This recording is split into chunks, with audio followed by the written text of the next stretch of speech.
Un juge s'est moqué d'une fille pauvre, mais plus tard il sera choqué de découvrir que la fille en question était une prodige. L'atmosphère dans la salle d'audience de Chicago était épaisse comme du smog, lourde de regards méprisants et accusateurs. Le ciel gris derrière la vieille vitre du palais de justice semblait lui aussi baisser la tête. Faites entrer l'accusée, Sarah Hayes, devant la cour. La voix du greffier retentit, froide comme la pierre. Une femme d'une 50aine d'années s'avança, vêtue d'un vieux chemisier froissé, ses mains menottées tremblantes. Son visage était buriné, sa peau marquée par les rides d'un labeur silencieux au fil des ans. Ses cheveux avaient des mèches grises, mais ses yeux, autrefois vifs et fermes, avaient perdu leur éclat aujourd'hui. Le juge siégeait en haut de son estrade, le visage rigide, ses cheveux argentés plaqués en arrière. C'était le juge Arthur Vance, tristement célèbre pour ne jamais montrer de pitié envers les pauvres. Le regard qu'il posa sur Sarah ne contenait aucune équité, seulement du jugement. L'accusé est inculpé du vol d'une montre Rolex d'une valeur de 18 000 $ à la résidence Ashford. Avez-vous quelque chose à dire? Sarah ouvrit la bouche, la voix tremblante. Je ne l'ai pas fait. Je travaille pour eux depuis plus de 20 ans. Je n'ai jamais touché à ce qui ne m'appartenait pas. J'ai même nettoyé la chambre de Madame Eleanor pendant qu'elle dormait. Depuis la dernière rangée, une fillette de 11 ans, vêtue d'un pull au col effiloché et de chaussures usées, força le passage de la sécurité et cria « Non, ma maman ne l'a pas fait !»« Elle est innocente !»« Madame Eleanor, elle déteste ma mère. Je l'ai entendu dire. »« Lily !» hurla Sarah. « Tais-toi ! Sors d'ici !» Le juge Vance fronça les sourcils. « Qui a laissé cette fille entrer ici? Faites-la sortir de la salle d'audience. » Un agent de sécurité attrapa Lily, qui continuait de crier « Où est la justice? S'il vous plaît, ma mère est innocente. » Vance frappa de son marteau. « Silence!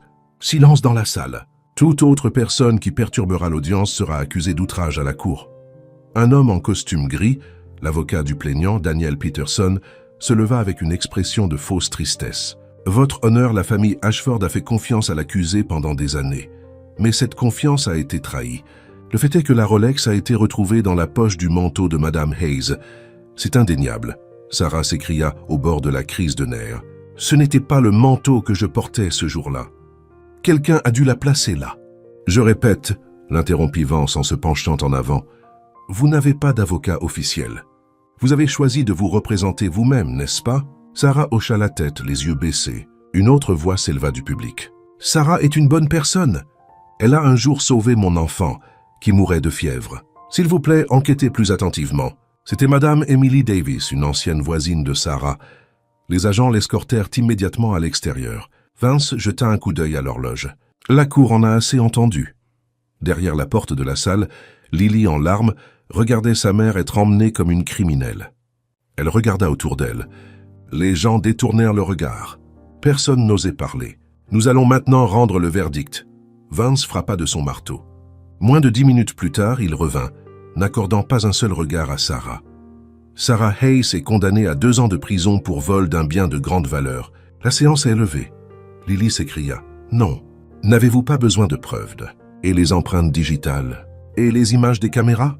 Vance fixa froidement la fillette. Être pauvre est déjà un crime. Dehors, la pluie se mit à tomber. Lily s'assit sur les marches de béton glacé. Personne ne s'arrêta. Tout le monde la contournait comme si elle était un déchet. Un homme marqua une pause. C'était M. George, le vieux portier de l'immeuble Ashford. Il pinça les lèvres, regarda Lily et dit « Je ne crois pas que votre mère ait volé cette montre. Mais personne ne croira un vieux portier non plus. » Lily se leva. « Je les forcerai à y croire. »« Comment ?» demanda George. Lily serra les poings. « Je vais étudier le droit. » George eut un sourire narquois. « Et comment une gamine comme toi va-t-elle se payer ça? Quelle école t'accepterait? Tu manges à ta faim tous les jours ?» Lily ne répondit pas. Elle se retourna et marcha sous la pluie, son petit dos tremblant, mais ses pas ne faiblirent jamais. Dans une chambre miteuse d'Englewood, Lily s'enveloppa dans une vieille couverture et tint entre ses mains un livre de droit que sa mère avait caché sous leur lit bancal, rempli de notes au crayon. Sur la première page était écrit « La Constitution n'appartient pas aux puissants. Elle appartient à ceux qui y croient. » Sarah Hayes. Elle commença à lire et ne s'arrêta pas, même quand la faim la rongeait. On frappa à la porte vers minuit. « Toi, Lily ?» Une fille aux cheveux bouclés et aux yeux vifs se tenait sur le seuil, flanquée de 2 garçons plus petits. « Je suis Chloé. Voici Noah et Mason. On habite près de la maison des Ashford. On a entendu pour ta mère. On sait des choses. » Lily ouvrit la porte. « Qu'est-ce que vous savez ?» chuchota Chloé. « Une fois, je nettoyais la fenêtre extérieure de la cuisine et j'ai entendu Madame Eleanor dire à son fils « Si quelque chose disparaît, accuse la bonne. » Elle est pauvre. Qui va la croire? Mason hocha la tête. « Je me suis fait virer une fois juste pour l'avoir regardée trop longtemps. Elle est froide. » Noah sortit un bout de papier froissé. « J'ai vu Madame Eleanor donner quelque chose à son fils, Ethan. Plus tard, il l'a fourré dans la poche d'un manteau, qui n'était pas le sien. » Lily plissa les yeux. « Vous voulez aider ma mère ?» Chloé répondit. « Non, mais je déteste l'injustice, et nous sommes comme toi. Personne ne nous voit. Personne ne nous croit. » Lily serra les lèvres. « Je prouverai que ma mère est innocente. J'apprendrai à parler à travers la loi. » Mason rit. « Une avocate de 11 ans? Tu vas frapper les gens avec un livre ?» Lily ne sourit pas. Ses yeux étaient de pierre. « Je n'ai besoin de frapper personne. J'ai juste besoin de la vérité. » Le lendemain matin, le palais de justice de Chicago était aussi bondé que d'habitude, mais personne ne mentionna la femme qui avait été emmenée menottée. Dans les journaux, Madame Eleanor déclara « Nous avons le cœur brisé, mais la vérité est la vérité. Les domestiques sont dignes de confiance jusqu'à ce qu'elles voient une opportunité. » L'avocat Daniel Peterson ajouta « Personne n'est au-dessus de la loi. Nous faisons confiance à la décision impartiale du tribunal. » Personne ne demanda rien à Lily. Personne ne s'enquit de la blessure qui s'ouvrait dans le cœur d'une fillette. Sarah Hayes, une mère, une femme de ménage, une femme invisible, fut condamnée. Aucune excuse, aucun espoir. Seulement une fille en haillons debout aux portes du palais de justice, regardant le ciel de Chicago, se murmurant « Maman, je ne laisserai pas les choses se terminer ainsi. » Le lendemain matin, Lily se rendit à la bibliothèque publique d'Englewood, un endroit où peu d'enfants pauvres osaient entrer. La vieille bibliothécaire, Madame Evelyn Reed, la regarda avec méfiance. « Gamine, ce n'est pas un terrain de jeu. » Lily répondit poliment. « Je veux emprunter des documents sur le droit pénal et les procédures judiciaires. » Madame Reed plissa les yeux. « Une gamine pauvre qui étudie le droit. Sais-tu seulement que c'est le langage de l'élite? » « Je n'ai pas besoin d'appartenir à une classe, dit Lily. J'ai juste besoin de justice pour ma mère. » Silence. Puis Madame Reed passa derrière le comptoir et sortit une pile de vieux documents. « Prends-les et n'arrache rien. Chaque goutte d'encre ici vaut plus que tes repas. »« Merci, madame, » s'inclina Lily. Les enfants se partagèrent en les tâches. Lily étudiait le droit. Chloé recueillait les ragots dans les quartiers riches. Noah faisait le tour des prêteurs sur gage, dans un rayon de 15 km. Mason s'infiltrait dans les locaux techniques pour retrouver les données des caméras. Au cours d'une piste, Noah se retrouva face à un homme costaud et barbu en lunettes de soleil. Monsieur Russo, propriétaire d'Empire Pawn. « Tu poses des questions sur la Rolex? Aucun gamin n'ose me demander ça, ricana Russo. Noah répondit calmement. « À moins que vous ne vouliez que les flics entendent parler de ce collier en or qui a été déclaré volé la semaine dernière et qui apparaît toujours dans votre registre. » Rousseau grimaça. « D'accord. La Rolex. Un gamin blond, grand, joli visage. L'a vendue il y a 3 jours. Pas de papier, mais j'ai pris une photo au cas où. » Noah s'illumina. « Pouvez-vous m'envoyer cette photo? Qu'est-ce que j'y gagne? » Noah lui glissa une note. « Liste des nouveaux voleurs en vogue à Wicker Park. De la part de Mason, notre garde du renseignement. Ça me va. » Rousseau éclata de rire. « Vous êtes vraiment spéciaux, les gamins.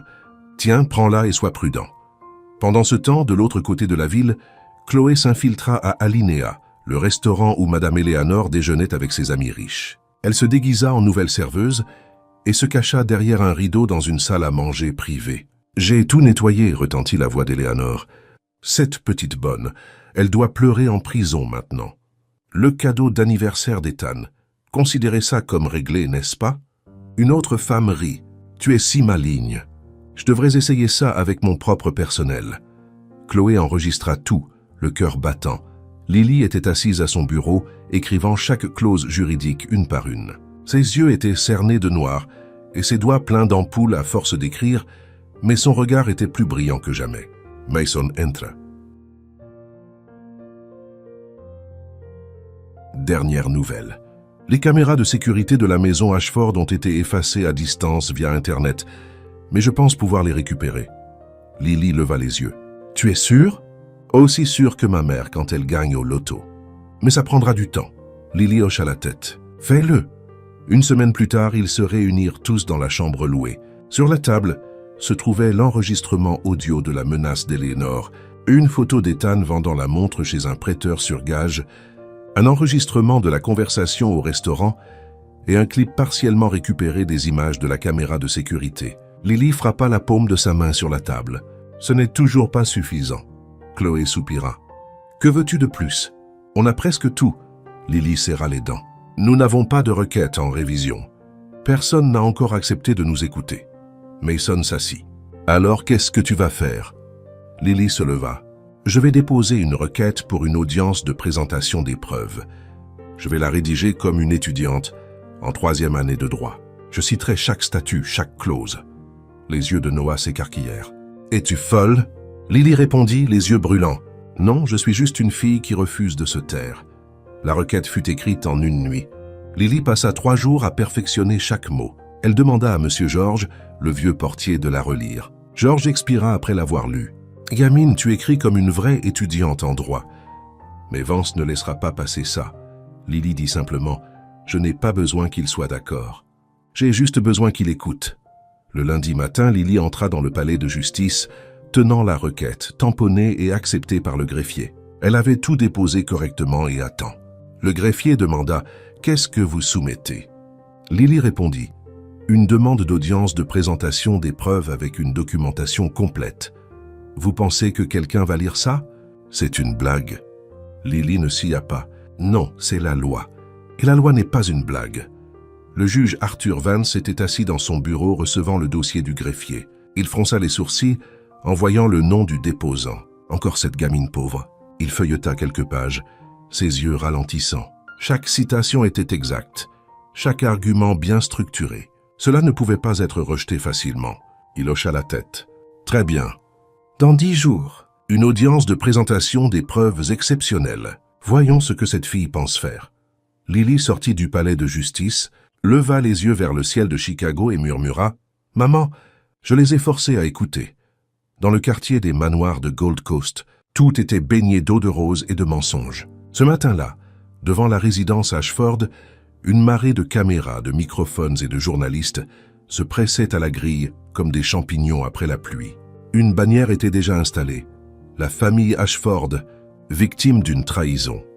Eleanor Ashford apparut dans une luxueuse robe bleu marine, un foulard Hermès drapé autour de son cou, s'avançant comme une reine à des funérailles. Son maquillage était impeccable, et ses cils semblaient battre en parfaite synchronisation avec les déclencheurs des appareils photo. Nous n'arrivons toujours pas à croire que c'est arrivé. Sarah faisait autrefois partie de notre famille, dit-elle d'une voix tremblante. Je l'ai toujours traitée comme une parente, mais la confiance est une arme à double tranchant. Un journaliste, Mark Jennings du Chicago Tribune, leva la main. Madame Ashford, certains disent que cela pourrait être un malentendu. Elle fronça les sourcils. Un malentendu? Quand la Rolex a été trouvée dans la poche de son manteau? Quand mon fils l'a vue de ses propres yeux? Tant je crois en la justice, et la justice a parlé. Ethan Ashford, son fils, se tenait à ses côtés, l'air sombre et modeste comme s'il sortait d'un confessionnal. Il baissait parfois la tête mais ne disait rien. À l'arrière, le journaliste chevronné David Chen murmura à un collègue « Où ce gamin a-t-il appris à jouer la comédie, à la Royal Drama School ?»« Chut !» répondit l'autre. « Fais attention ou on va se faire poursuivre. » Loin derrière la barrière, Lily se tenait silencieusement, les yeux fixés sur Eleanor. Sa main serrait la lanière effilochée de son sac à dos, comme pour écraser les mensonges exposés. « Elle agit comme si ma mère était une meurtrière », murmura Lily. À côté d'elle, Chloé chuchota « Attention, la sécurité est partout. » Noah glissa une petite clé USB dans la main de Lily. Ce sont les images récupérées par Mason, seulement une partie, mais assez pour montrer Ethan prenant la montre et la fourrant dans le manteau de ta mère. Lily la serra fort, le cœur battant. La vidéo se coupe après ça. On dirait que le système était programmé pour s'auto-effacer, ajouta Noah. Lily fixa Eleanor, qui sanglotait toujours pour les caméras, puis se tourna vers ses amis. « Vous voyez ça? Le système n'est pas défectueux. Il a été conçu comme ça. » Chloé demanda doucement. « Alors, on fait quoi maintenant ?» Lily serra le poing. « Personne ne nous croit. mais nous allons leur faire voir. Cet après-midi-là, Lily rendit visite à l'avocat Benjamin Clark, qui avait autrefois servi d'aide juridique au juge Vance. Elle l'avait retrouvé grâce à la bibliothèque publique. « Qui êtes-vous » demanda Clark, levant les yeux d'un bureau enseveli sous les papiers. « Lily Hayes, fille de Sarah Hayes, la femme condamnée à tort. » Clark fronça les sourcils. « Je me souviens de cette affaire. Elle n'avait pas d'avocat. Un procès bâclé. Elle n'en avait pas les moyens, dit Lily sèchement. Mais j'ai de nouvelles preuves. J'ai besoin de quelqu'un qui comprend la loi pour confirmer si elles sont recevables. » Clark regarda la fillette dans les yeux. Un étrange silence s'installa. « D'accord, montrez-moi. » Lily lança la vidéo. Bien que brève, le début était clair. Ethan Ashford entrait dans la pièce, prenait la Rolex, regardait autour de lui, puis la fourrait discrètement dans un manteau accroché derrière la porte. Ce manteau n'était clairement pas le sien. Clark se pencha en arrière. « Waouh, vous le voyez ?» insista Lily. « Il pourrait la rejeter pour absence de conclusion, » dit Clark sans détour. « Et le milieu a été coupé. Mais si vous avez des preuves à l'appui... » Lily étala les enregistrements audio de Chloé et Noah, ainsi que la photo d'Ethan au prêteur sur gage. Clark tomba dans ses pensées. Un avocat principal ne toucherait pas à ça. Mais si vous êtes assez têtu, vous pourriez essayer de le soumettre au comité de révision spécial du tribunal. Lily hocha la tête. « Je ne reculerai pas. » Clark eut un sourire ironique. « Tu es une gamine étrange. La plupart des filles de ton âge jouent au football. » Lily répondit. « Je me bats pour ma mère. » Ce soir-là, à la résidence Ashford, Eleanor tenait un verre de vin rouge assise dans un fauteuil en cuir italien importé, une lumière chaude projetant une lueur sur ses cheveux parfaits. « Ethan, tu devrais me être reconnaissant, » dit-elle d'un ton doux comme une berceuse. « Sans moi, tu serais en centre de détention pour mineurs. » Ethan hésita. « Je ne pensais pas que ça irait aussi loin. » Silence. « Tu as tout gâché. Mais j'ai arrangé les choses. Ne me force pas à les arranger à nouveau, » avertit Eleanor. « Ses enfants, Lily et sa bande de rue. »« Elfwin, » dit Ethan à voix basse. Eleanor rit. « Les enfants pauvres n'ont pas de voix. S'ils en avaient une, ils ne seraient pas pauvres. » Lily et ses amis étaient assis dans leur chambre, organisant l'épreuve. Mason demanda « Que fait-on si le juge rejette à nouveau la requête ?» Lily répondit sans hésiter. « On continue.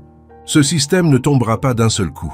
Il tombera par la persévérance. » Chloé la regarda et dit doucement « Tu n'es pas comme les autres enfants. » Lily la regarda en retour. « Parce que ma mère est en train d'être enterrée vivante. » Une semaine plus tard, les médias explosèrent de gros titres. Que la requête d'une fille de 11 ans acceptée par le juge Vance.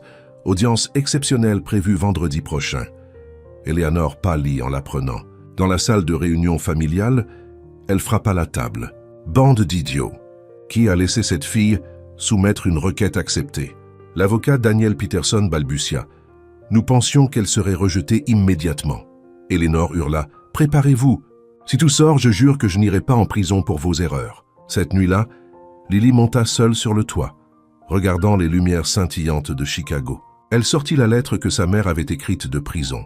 Une seule ligne. « Je crois en toi car tu es le dernier morceau de justice qui reste en ce monde. » Elle prit une profonde inspiration. « Maman, je ne te décevrai pas. » Le jour de l'audience exceptionnelle, la salle d'audience 3 du tribunal de circuit du comté de Cook était bondée. Les chaînes de télévision locales, les journalistes, même les étudiants en droit de l'université de Chicago étaient présents, impatients d'assister à ce procès bizarre où un enfant sans nom avait demandé à se présenter devant un juge. Arthur Vance était déjà assis sur son estrade. Son visage était plus froid que d'habitude, son regard ouvertement méprisant, alors qu'il regardait Lily Hayes, qui arrangeait soigneusement des documents sur un petit pupitre. « Lily Hayes !»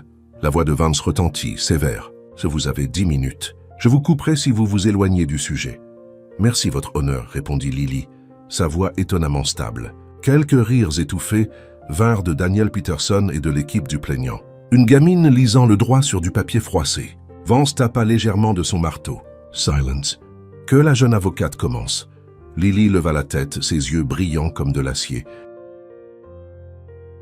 « Votre honneur, je suis la fille de l'accusée, Sarah Hayes, qui a été condamnée il y a 1 mois pour vol qualifié. Aujourd'hui, j'ai l'intention de présenter des preuves suggérant de graves erreurs de procédure et des failles dans les preuves utilisées pour la condamner. Une vague de murmures remplit la salle d'audience.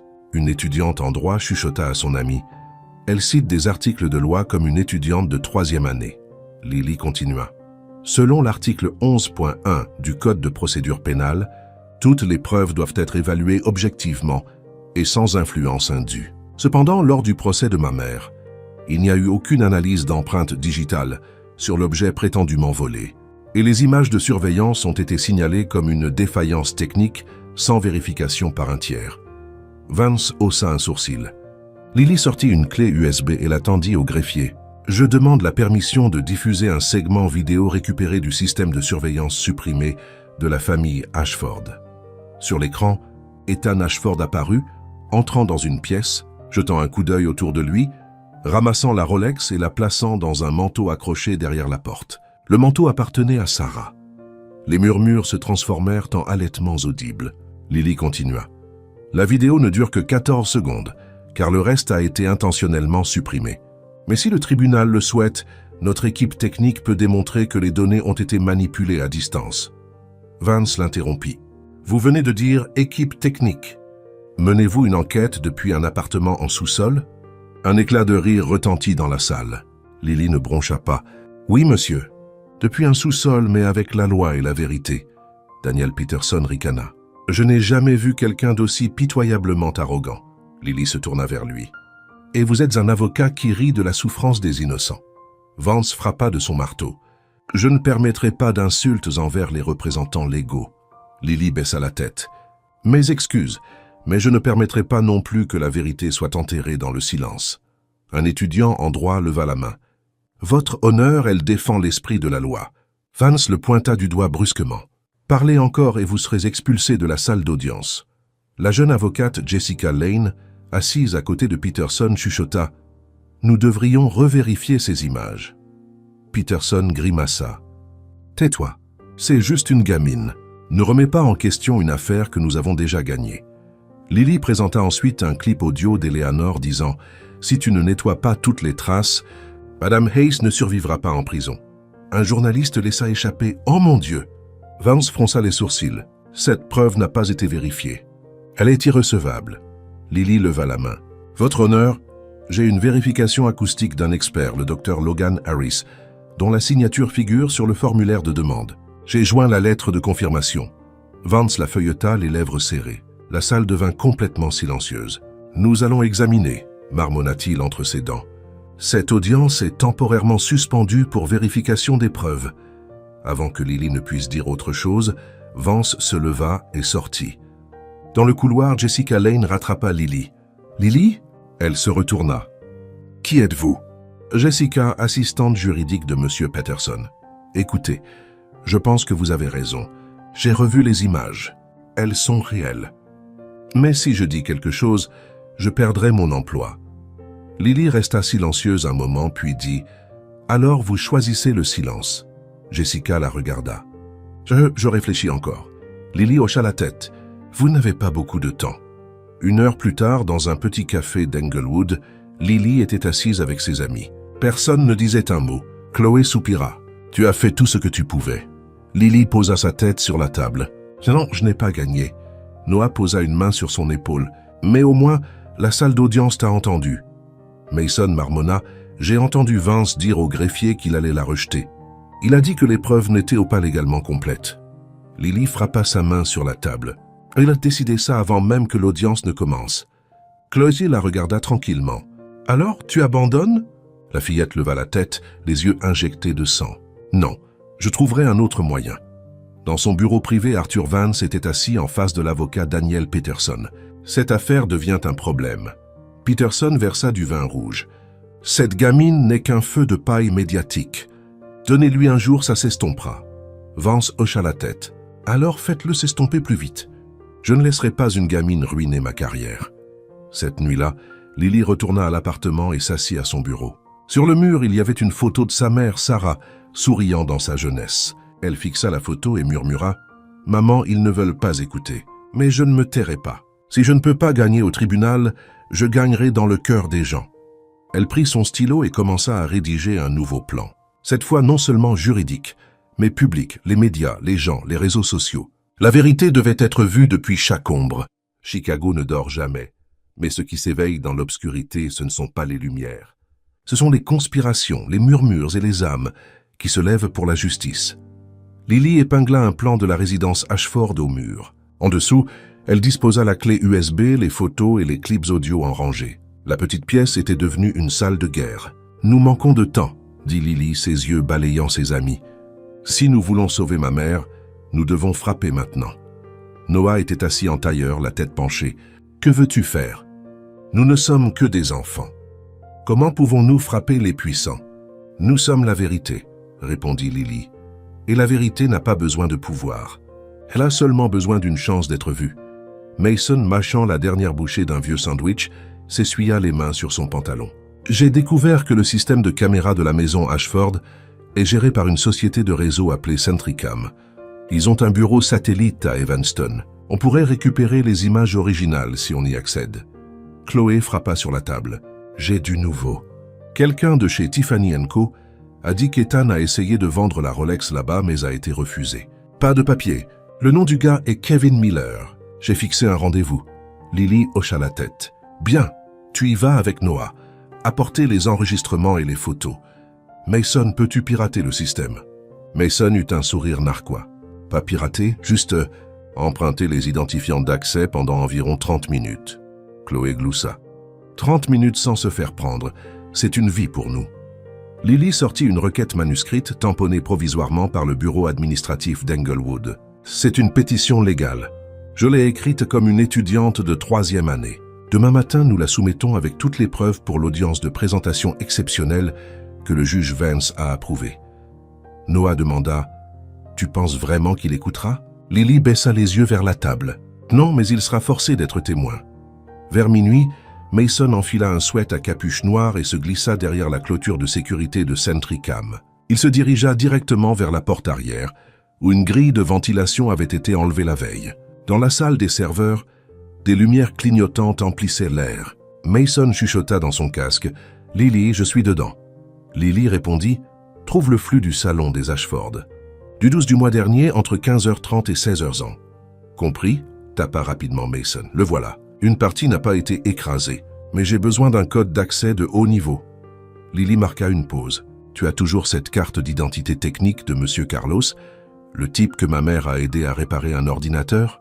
Mason sourit. « Classique, Lily, voyons voir. »« Oui, ça marche. Je télécharge. » Soudain, un voyant d'avertissement rouge clignota. « Quelqu'un sait que tu es là, » chuchota Lily. Mason retira la clé USB et la cacha dans sa chaussure. « Je vais sortir par le même chemin.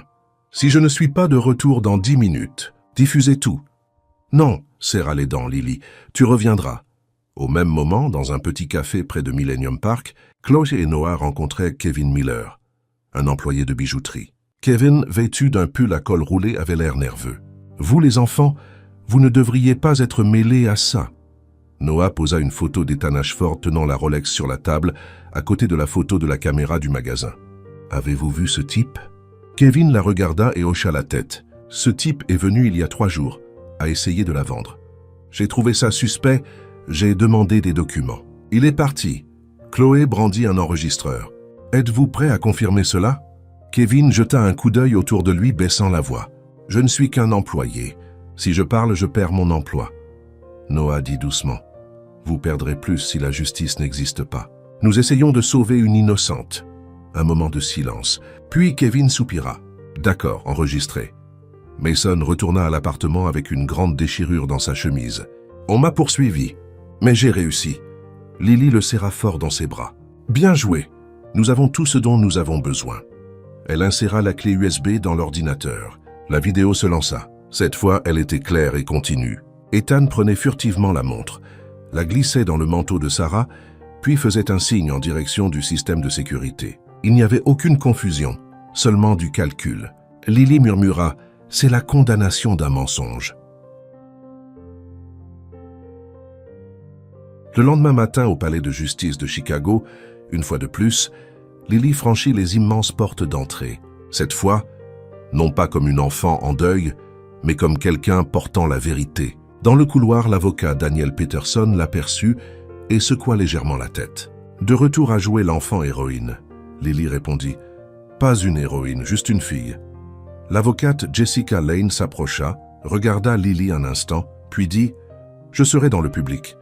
Je ne parlerai pas, mais aujourd'hui je suis de votre côté. » Lily hocha la tête. À l'intérieur de la salle d'audience, Arthur Vance grimaça. « Cette fois, si les preuves sont insuffisantes, je fermerai toutes les futures possibilités d'appel. » Lily se tint droite. « Votre honneur, je présente de nouvelles preuves, y compris les images vidéo originales du système de surveillance, une confirmation de témoin d'un employé de bijouterie et une pétition légale vérifiée par le bureau administratif. » Chloé s'avança et tendit les preuves au greffier. Le clip fut diffusé. Cette fois, personne ne pouvait le nier. Un silence de plomb s'abattit sur la salle. Ethan était clairement visible. Le voleur, l'accusateur, celui qui a fait emprisonner une femme innocente. Kevin Miller fut également appelé à témoigner. Il confirma que la personne sur la photo était Ethan Ashford. « J'ai refusé d'acheter la Rolex parce qu'il n'avait pas de papier. » Vance était sans voix. Lily s'approcha du pupitre, la voix légèrement tremblante. « Je ne suis pas une avocate.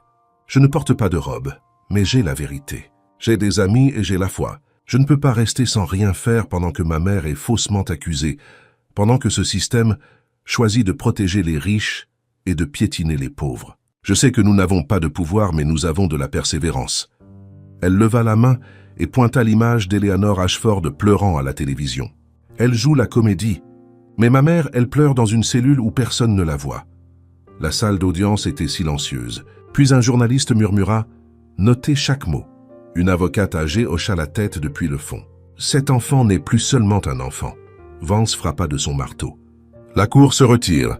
Je dois examiner tous les dossiers. Une décision sera annoncée dans les 72 heures. » Lily resta immobile, son cœur semblant s'être arrêté. Mais cette fois, elle savait que le silence signifiait que quelque chose était en train de changer. Chicago restait glacial même lorsque le soleil se levait. Le deuxième jour d'audience, fixé par le juge Arthur Vance lui-même, tenait toute la ville en haleine. Mais dans un coin des bidonvilles d'Englewood, la peur ne venait pas du tribunal. Elle venait de quelque chose de plus sombre. Lily venait de quitter une boulangerie quand deux hommes étranges lui barrèrent le chemin. « C'est toi la gamine Ace ?» demanda l'un avec un ricanement, une haleine de cigarette persistante. Lily serra son sac. « Je ne vous connais pas. Je n'ai pas besoin de vous. » L'autre homme décocha un coup de poing qui atterrit dans l'estomac de Lily. Elle s'effondra. « Ta mère aurait dû pourrir en prison », cracha le premier. Lily lutta pour se relever, du sang sur les lèvres. « Je n'ai pas peur de vous. » Un coup de pied atterrit sur son dos. Du sang coulait de sa bouche. Elle se recroquevilla, les yeux grands ouverts mais sans larmes. « Tu te frottes à tout le système. Tu ne sais pas à qui tu as affaire, » dit l'un d'eux avant de disparaître dans une ruelle sombre. Quand Lily reprit connaissance, un homme plus âgé épongeait le sang de son front. C'était M. Robert Evans, un chauffeur de taxi qui travaillait autrefois près de la propriété Ashford. Sarah l'avait aidé après un léger AVC 2 ans plus tôt. « Gamine Hayes, c'est moi, Robert. Reste calme. » Lily essaya de s'asseoir, grimaçant de douleur. « Je dois aller au tribunal. » Robert secoua la tête. « Tu es couverte de sang, mon garçon. »« ma fille. Ils ne te laisseront pas entrer comme ça. » Lily murmura, la vision floue. « Si je ne me présente pas aujourd'hui, ma mère pourrait ne jamais être libre. » Robert soupira lourdement. « D'accord, monte. Je te conduis. » À l'intérieur de la salle d'audience, des murmures s'élevèrent, tandis que Vance vérifiait sa montre. « 10 minutes de retard. Où est le témoin ?» chuchotèrent les journalistes. Daniel Peterson se pencha vers Jessica. « Elle n'a plus de cartes à jouer. Les jeux d'enfants ne durent jamais. » Jessica resta silencieuse, les yeux fixés sur la porte. Juste à ce moment, les portes s'ouvrirent en grand. Lily entra. La chemise déchirée, du sang séché sur le visage, un bras maladroitement bandé. La salle tomba dans un silence de mort. Le juge Vance se leva brusquement. « Que vous est-il arrivé ?» Lily se dirigea vers le pupitre, la voix rauque. « Je suis ici pour terminer la vérité. » Vance la regarda puis scruta la salle. « Qui vous a autorisé à entrer ici dans cet état ?» Lily ne recula pas. « Personne. Je suis entré moi-même parce que ma mère a besoin de justice et que la vérité n'a pas d'horaire. » Des applaudissements éclatèrent des rangées du fond. Vance frappa de son marteau. « Silence !» Jessica chuchota à Peterson. « Et maintenant ? Cette fille est à moitié morte et elle est quand même venue. » Peterson la foudroya du regard. « C'est précisément parce qu'elle n'a peur de rien que nous devons la faire taire. » Lily ouvrit son sac à dos déchiré. Votre honneur, aujourd'hui je présente la dernière partie du dossier. Une analyse technique de l'ingénieur Dr. Logan Harris, confirmant que la vidéo n'a pas été modifiée, mais intentionnellement supprimée. Chloé s'avança, remettant le dossier au greffier. Vance l'examina sans voix. Lily continua. De plus, j'ai un témoignage écrit d'un troisième témoin, Kevin Miller, confirmant qu'Ethan Ashford a tenté de vendre la Rolex sans papier. Le greffier le transmit. Peterson se leva. Objection. Le témoin n'est pas présent au tribunal. Lily répondit. Il est sous protection en raison de menaces, mais j'ai un enregistrement audio direct de notre rencontre. Le clip fut diffusé. Kevin Miller parlait clairement, mot pour mot. Cet homme était Ethan. J'ai refusé d'acheter la montre parce que j'avais des doutes. Plus tard, on m'a averti de ne pas me mêler des affaires des gens riches. La salle d'audience était aussi silencieuse qu'un enterrement. Vance regarda Lily. Autre chose. Lily hocha la tête. Juste une chose. Elle tourna à la dernière page de son dossier. Ceci est une déclaration que j'ai écrite. Ce n'est pas une preuve, mais c'est la vérité. Ma mère n'est pas parfaite, mais elle est bonne. Elle a fait la lessive pour la famille Ashford, a nettoyé les sols pendant qu'ils dormaient, a un jour sauvé leur enfant de l'étouffement quand la nounou était négligente. Mais ils ne l'ont même jamais appelée par son nom complet. Juste la bonne. Elle regarda le juge droit dans les yeux. Votre honneur, si quelqu'un est condamné juste parce qu'il est pauvre, alors cette salle d'audience ne vaut pas mieux qu'un marché noir. Vance serra fermement son marteau, les yeux plissés. Comprenez-vous ce que vous venez de dire? Lily hocha la tête. Oui, et je l'ai dit en tant qu'enfant qui n'a plus que la vérité. À la fin de la présentation, Vance ne fit aucune annonce. Il se leva et quitta l'estrade. Peterson s'approcha de Lily. Tu es douée, gamine, mais ne te fais pas d'illusions. Le bien et le mal ne changent pas ce qui a déjà été acheté. Lily le fixa sans ciller. Alors je m'assurerai que tout le monde sache exactement combien le mensonge a coûté. Robert Evans ramena Lily à l'appartement. « Tu vas bien ?» demanda-t-il. Lily expira. « Je vais bien. Mieux que jamais. » Robert hocha la tête. « Ta mère m'a un jour empêché de me faire virer. Un jour, je suis tombé malade en conduisant mon patron à l'aéroport. Elle m'a vu évanoui près de la voiture, a appelé une ambulance et resté avec moi jusqu'au matin. Personne ne le savait. Personne ne l'a remercié. » Lily resta silencieuse, puis dit doucement, parce qu'elle ne l'a jamais fait pour des remerciements. Elle voulait juste vivre correctement. À la maison Ashford, Ethan criait sur sa mère « On ne s'en sortira pas !»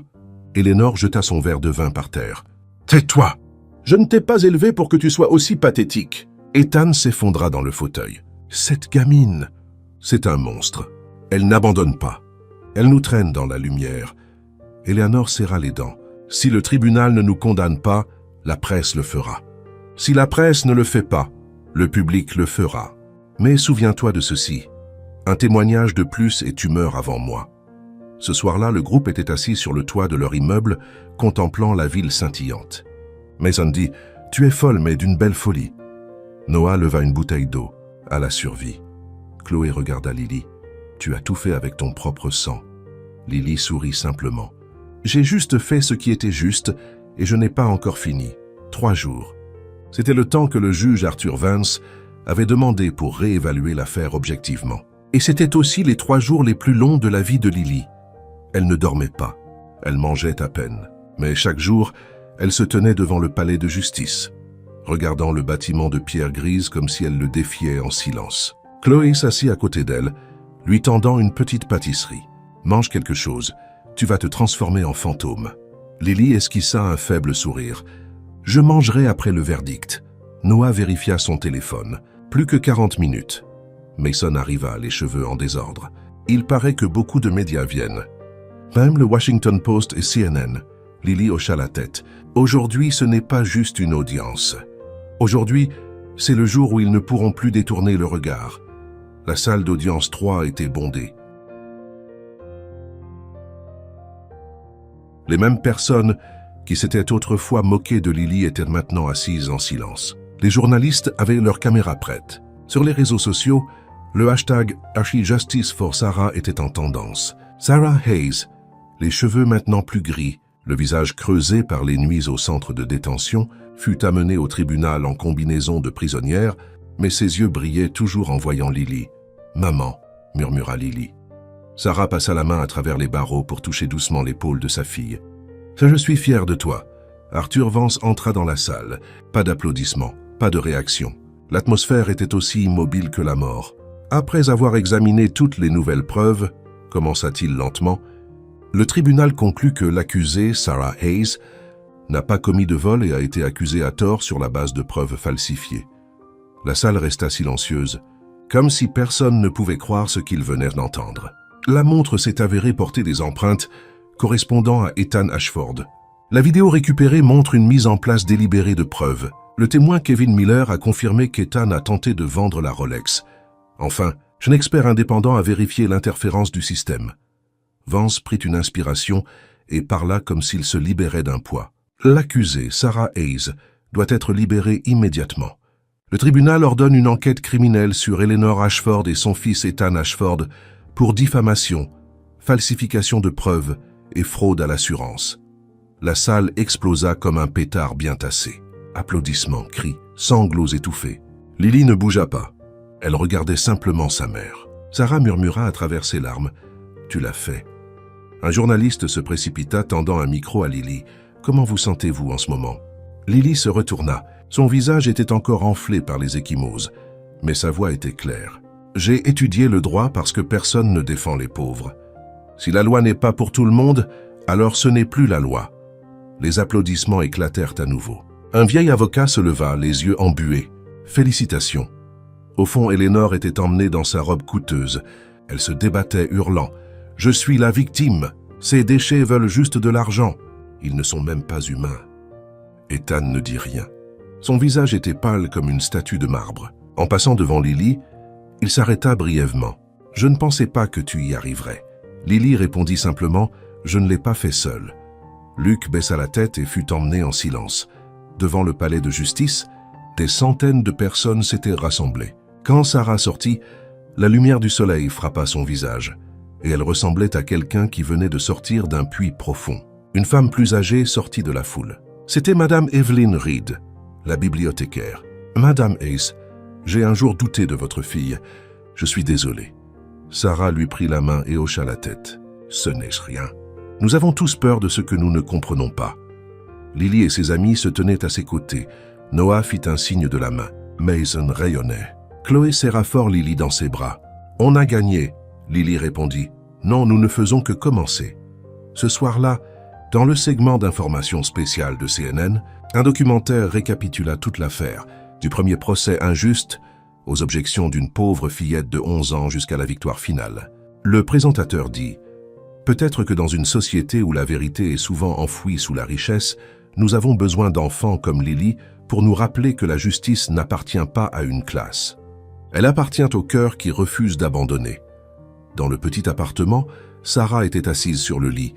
Lily s'appuya contre son épaule. « Maman, sans le livre que tu as laissé, je n'aurais pas su par où commencer. » Sarah sourit, repoussant ses cheveux. « Je n'ai jamais pensé que tu le lirais, mais je l'espérais. Je l'ai lu parce que je ne supportais pas de les voir t'emmener comme une voleuse. Je sais, tu m'as maintenue en vie dans cette obscurité. » Elles se serrèrent dans les bras.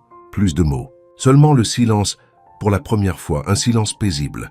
Dans son bureau privé, Arthur Vance sortit une vieille copie de la Constitution américaine et écrivit sur la première page « Pour Lily Hayes », qui m'a rappelé que la justice n'est pas un titre, mais un cœur qui défend ce qui est juste. Il regarda par la fenêtre. Les lumières de Chicago brillaient toujours, mais cette fois elles semblaient plus chaudes. Au quartier général de la police de Chicago, Eleanor Ashford et Ethan furent escortés dans la salle d'interrogatoire. Plus de projecteurs, plus de foulards en soie, de mascara ou de parfums français. Seulement le son des menottes et de la peur. « Nous avons suffisamment de preuves pour vous inculper », dit le détective Miller, claquant un dossier épais sur la table. « Données de caméra, déclarations de témoins, menaces enregistrées. » Ethan tremblait. « Je faisais juste ce que ma mère me disait. » Miller le regarda froidement. « Et vous pensez que suivre les ordres vous rend innocent ?» Eleanor gronda. « Je peux engager les 10 meilleurs avocats des États-Unis. »« Alors vous feriez mieux de commencer, » répondit Miller. « Parce qu'il en faudra 100 pour vous sortir de là. » Ethan marmonna. « Je ne veux pas aller en prison. » Eleanor se tourna vers lui, ses yeux aussi acérés que des lames. « Si tu parles, tu n'iras pas seulement en prison. Tu ne survivras pas pour en sortir. » Le détective Miller ne dit rien, fit juste un signe aux gardes. Mettez-les dans des cellules séparées. De retour à Englewood, les enfants se réunirent une fois de plus sur le toit, leur ancienne salle de guerre. Noah leva une boîte de pâtisserie. « Santé, Madame Hayes est libre, et nous sommes toujours en vie. » Chloé hocha la tête. « Plus que ça, nous avons fait quelque chose que personne ne pensait possible. » Mason rit. « Nous ne sommes plus des enfants invisibles. » Lily regarda autour d'elle puis dit « J'ai des nouvelles. » Elle sortit une lettre avec un sceau officiel rouge. Tout le monde retint son souffle. La faculté de droit de l'Université Loyola de Chicago offre à Lily Hayes une bourse complète dans son programme spécial de formation juridique. La mâchoire de Noah tomba. « Pas possible !» Lily sourit. « J'y vais. Mais j'ai répondu en leur demandant de garder la moitié de la bourse pour d'autres enfants qui n'ont pas de voix. » Chloé haleta. « Tu es folle. » Lily sourit doucement. « Si je suis la seule à pouvoir m'élever, ce n'est pas suffisant. » Le lendemain, Lily et sa mère retournèrent dans leur ancienne maison. La petite pièce poussiéreuse, le bureau toujours là, l'endroit où tout a commencé. Sarah prit le livre de droit, l'ouvrant à la première page où son écriture était encore visible. « La Constitution n'appartient pas aux puissants. Elle appartient à ceux qui y croient. Tu vis selon mes mots, chuchota-t-elle. Lily lui serra la main. « Et je ne m'arrêterai pas là. » Une semaine plus tard, à l'Institut de droit administratif de l'Illinois, le juge Arthur Vance comparut devant un comité d'examen interne. Ils demandèrent « Pourquoi avez-vous précipité une condamnation et ignoré la procédure d'enquête appropriée ?» Vance n'offrit aucune défense, et il dit simplement « Parce que je pensais que les pauvres ne pouvaient pas avoir raison. » Un membre du comité demanda « Et que pensez-vous maintenant ?» Vance leva la tête. « Maintenant, je pense que je dois réapprendre le sens de la justice auprès d'une fillette de 11 ans. » Le comité se tut. Personne ne rit. Ils écrivirent simplement dans le procès-verbal « Recommandation d'une suspension de 6 mois pour une nouvelle formation en éthique judiciaire. » Lily était assise à son nouveau bureau. Cette fois, un vrai bureau dans une petite salle de classe conçue pour un programme spécial. Sur le tableau blanc, on pouvait lire « Cabinet juridique pour les sans-voix ». Chloé entra tenant une tasse de café. 3 membres de la communauté sont ici aujourd'hui pour une consultation juridique gratuite. Lily hocha la tête. « Faites-les entrer. » Mason passa, déposant des documents sur la table. Le procès contre le propriétaire de l'usine qui force les mineurs à travailler de nuit semble nécessiter un co-conseil. Lily sourit. « Nous en avons un. Nous avons toujours les uns les autres. » Sarah entra par la porte portant un sac de nourriture. « Vous les enfants, vous feriez mieux de déjeuner. La loi ne protège pas un estomac vide. » Le groupe éclata de rire. Lily murmura « Aujourd'hui, j'écris ma première loi. » Noah demanda « Comment s'appelle-t-elle » Lily écrivit au tableau.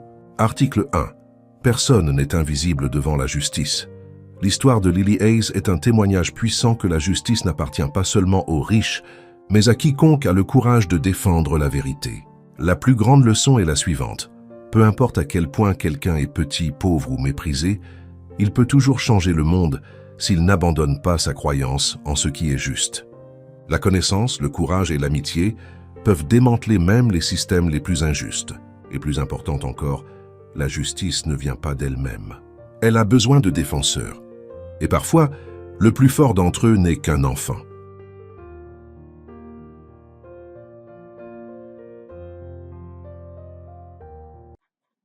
Hi. Got a beer for you. Go.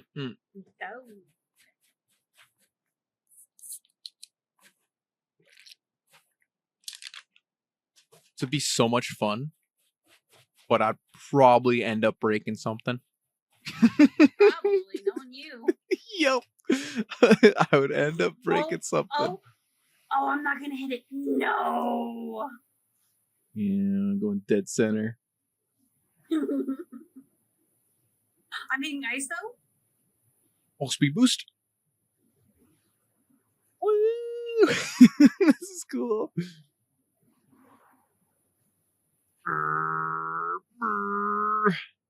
Got it. Oh my god. Ugh.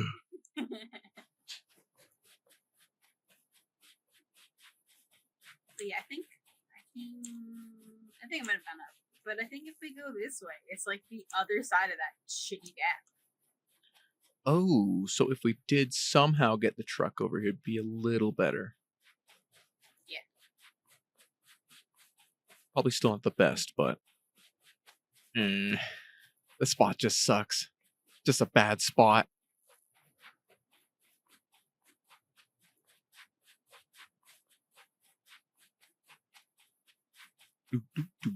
I'm gonna change my ring light. It is beaming me today. I don't know why. Hold on. Where's the control? Yeah, the freaking There. What's up? the shitty gap is over that way. Oh. Oh, I see. Like up there is our next part. Huh. Well, that's a huge skip. Mm-hmm. Oh, that'd be so good. Wait. Wait. No, okay. I gotcha. We still have to go across it if we go this way. What do you mean? Should we just reset? Yeah. Okay. Because we got to go up the ice path.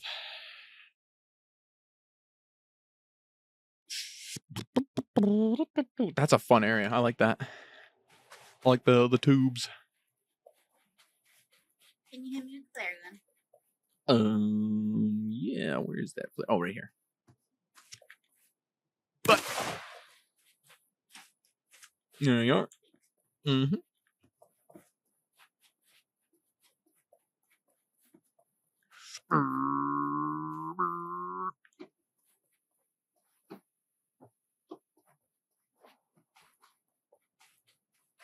Gotta get my glasses. Can't see without my glasses. There we go. And that's it.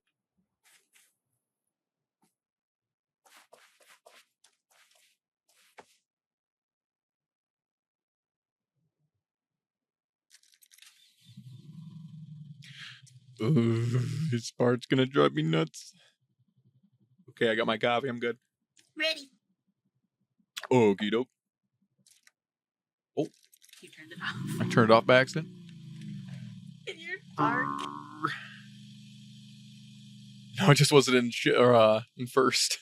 I hate that it puts you into neutral. Yeah. It's like, I get it, because technically that's where it should be when it's off, but it pisses me off.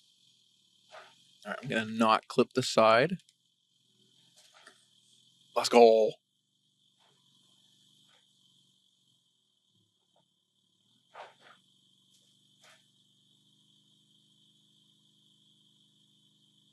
Choo-choo. Yeah, let's go.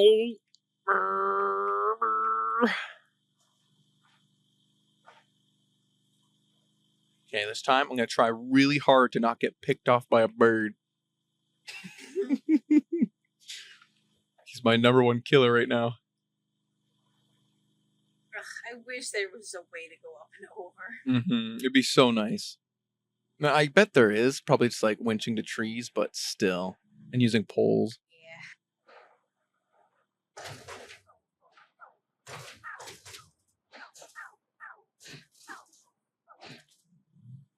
Yeah. Okay, nice and easy.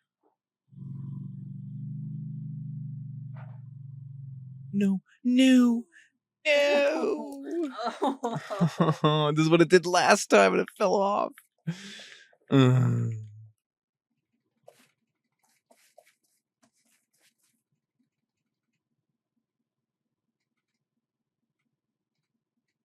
I'm ready. Don't slingshot. No. No.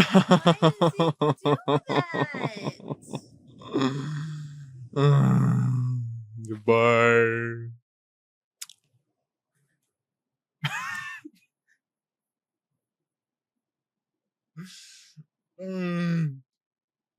Freaking planks of doom. How is it alive? Don't worry, I got you. Oh, never mind. I'll just, you know.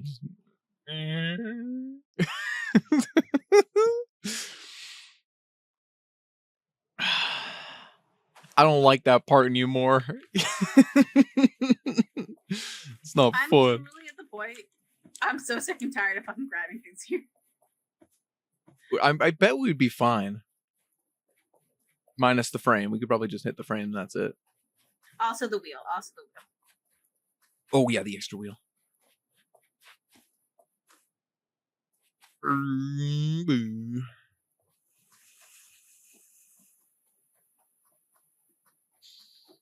Okay. Okay.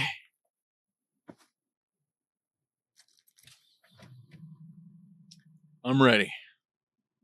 Maybe. Hopefully. This freaking part.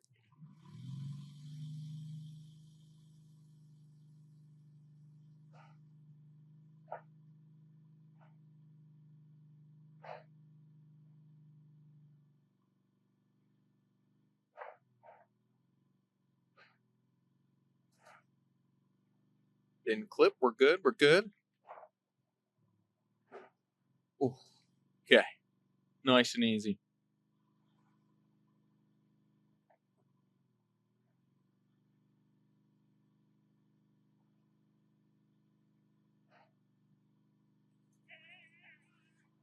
Here you go.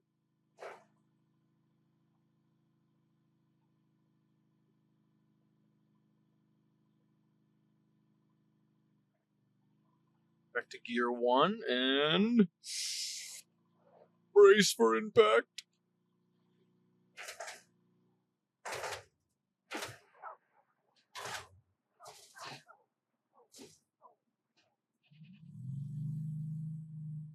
Okay. I love the little jerk at the end because you've been hitting freaking A the whole time.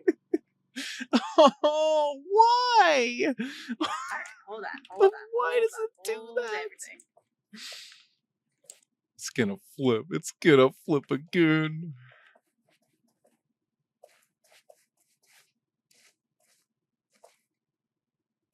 Alright, your front and your back are winched. Okay. Just very slightly pull each of them. Just teeter back and forth and see if we can get your tires back up. Mm-hmm. Your front tires ever so slightly on now. Front tires on even more.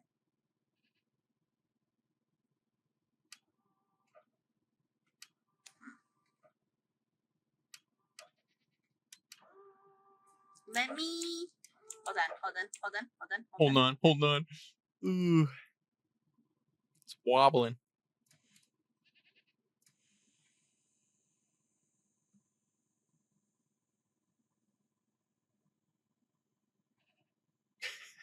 I love this chair.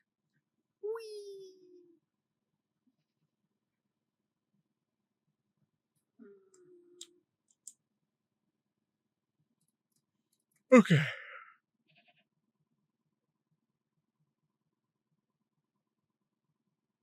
Oh. I grabbed the wrong thing.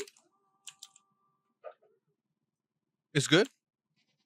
No. Not good, okay. Try now. Keep pulling.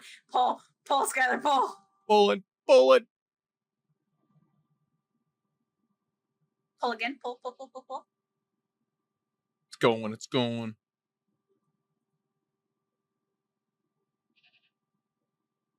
Why is it not pulling? Do I pull the back? Yeah, pull back. Okay, stop. Too far. Cut. Alright, pull the... Oh, God. Pull the back.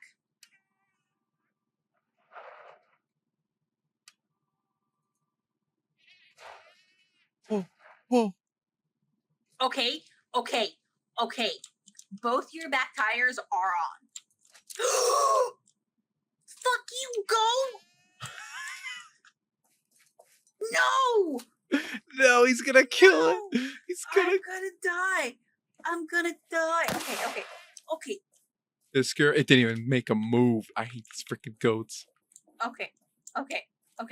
Your back tires are on. Okay. No! Smidge? need to not die. I need to not die. Smidge needs to not die. You're still just alive. love Let's that. go. Let's go. Yep, yep, yep, Okay. yep, yep. Should I release the front winch?